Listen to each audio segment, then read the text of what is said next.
mean, let's face it. Most of us struggle through our lives trying to achieve some appearance of some semblance of some type of normalcy. That's why I like to spend a lot of my spare time in the bathtub. If it wasn't for the bathtub, I'd be on the Valium. I mean, you can have all your favorite stuff in there. You can have your books, you can have your nice little candle, you can have your cats. Your cell phone is optional. I mean, there's a certain demented pleasure in having a conversation with someone and only you know that you're stark naked in the bathtub.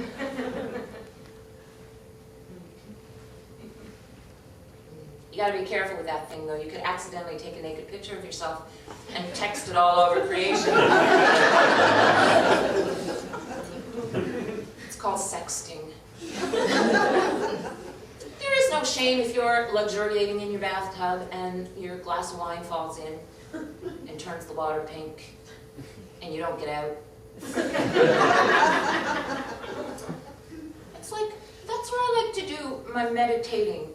I like to pretend I'm a mermaid even though I don't know how to swim. But it's where I have my most brilliant life observations. Did you know that if you were suddenly magically transformed to be smaller than your dog will still obey you? Sit.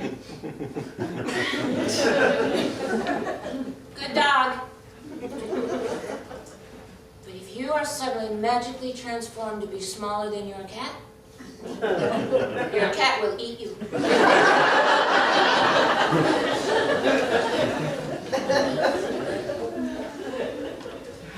It's possible to have too many cats, especially if you're single. If you're single, you should count your cats.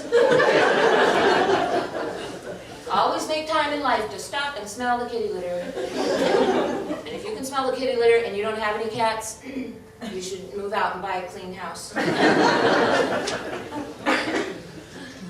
I've got a really great philosophy. You gotta have a really good philosophy to get along in life. Mine is, the best way in the world to be is not to know nothing, or have nothing, or wonder about nothing, or care about nothing, or get nothing, or expect nothing. Because if you got nothing and you don't expect nothing, then you got nothing to disappoint you. And the best place in the world to live is a place where nobody else doesn't have anything, or know nothing, or wonder about nothing, or get nothing, or expect nothing. And then you don't even know there's nothing you haven't even got. Because nobody else got nothing either. And then you feel really good.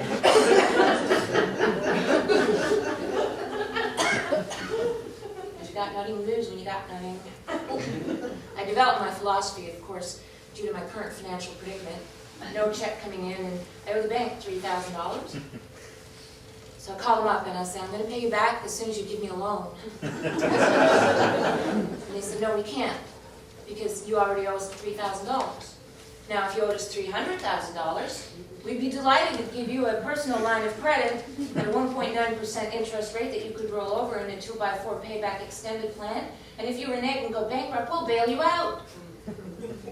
That's when I realized all these bailouts are just for rich people. And then I thought, shag this. I can't take it. I'm going down to St. John's Harbor and throwing away my life and doing myself in and jumping overboard. Thank God at the last minute I did, and I remembered I don't know how to swim.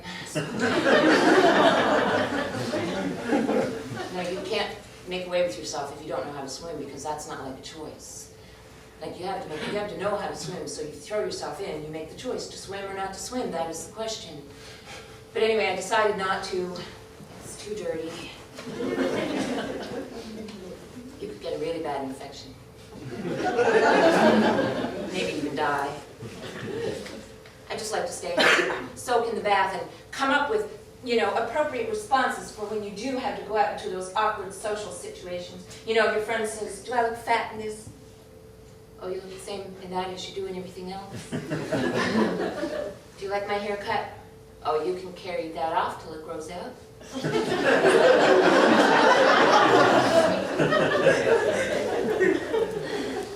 Do you want to come home with me? Well, I would, but I don't want to. Do you like my new book? No.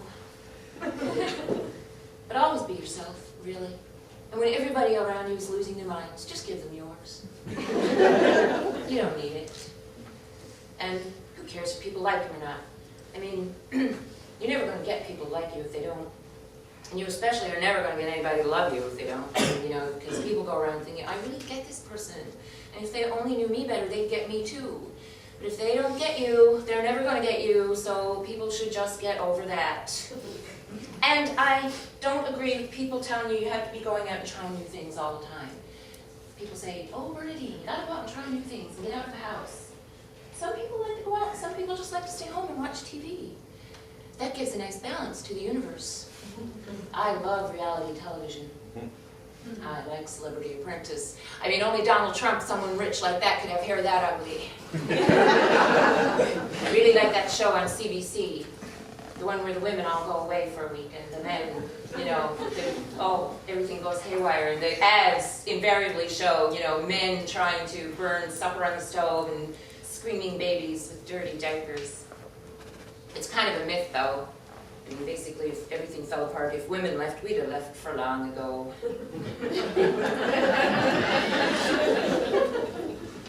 They wanted to do a show called The Week the Men Went, but nobody would notice.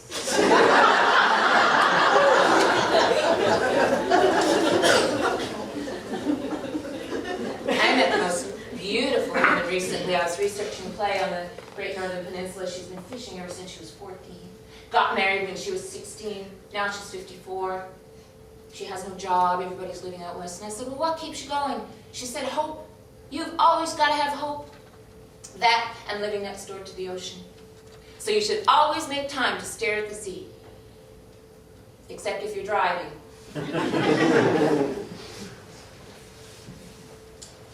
The future's looking kind of scary. I've noticed lately that a lot of the wait staff at my neighborhood Tim Hortons is made up largely of senior ladies. Little old gray-haired ladies, you think they should be home knitting sweaters in front of a cozy fire. And it must be financial need that drives them to have to serve the madding crowds, those of us endless hordes, endlessly demanding our triple-triples, double-doubles, triple-singles. They're so patient, just like your grandma. Those of us behind the counter reduced to being mindless, pseudo-caffeine-deprived grandchildren. A woman of a certain age knows this could be the very near future and always leaves a really good tip. You know, there is no shame if you get up in the morning and just like to reheat your Tim Hortons that's left over from yesterday. Or if rolling up the rim is going to be the most fun you have all day. Even if you already rolled it up yesterday. You already know you didn't win anything, but something could have changed while you were sleeping. That's why I see a psychiatrist. It's good, it's excellent. It's better than marriage because he gets paid to sit down and listen to me talk about myself for a whole hour. And he's not allowed to read the paper or watch TV while he's doing it, you know? He's not allowed to look up in the middle of my most meaningful life story and ask me, you know, what's for supper? I highly recommend it. Don't listen to anything they want to tell you, though. They try to give you advice. They have all these catchphrases they use, like, I'm okay, you're okay. I said, my motto is, I'm dysfunctional. For God.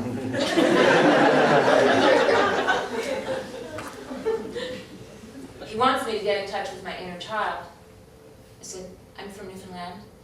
I was raised on salt beef, salt pork, and salt fish. If I've got an inner child, he's pickled by now.